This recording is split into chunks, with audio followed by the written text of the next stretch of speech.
Welcome to the Rim Break Rodeo. We hope this video helps. You begin by confirming prerequisites, an active student email or enrollment proof, and a GitHub account with two-factor authentication enabled. Sign in now if you haven't, because GitHub requires verified identity to grant student benefits. Once signed in, open the Education Pack application page inside your account. You'll select your school and upload proof. Do this immediately. Delays cause expiration of uploaded documents, so prepare clear scans or screenshots before starting the application process. Now you complete the verification steps. Choose your institution and specify enrollment dates and program level, because GitHub uses these to match eligibility.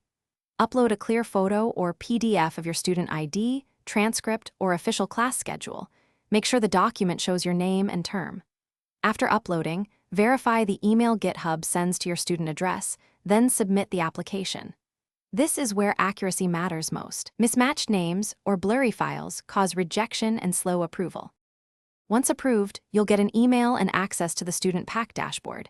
You must claim each offer individually, so click through to activate GitHub Pro, Cloud Credits, and Partner Tools. Make sure to configure billing settings where required and link accounts to use credits. If the application is denied, read the rejection reason carefully and reapply with corrected documentation. Common fixes include clearer scans or matching names. If problems persist, contact GitHub Education Support with your enrollment proof for resolution. Thanks for watching. Consider subscribing if we helped you.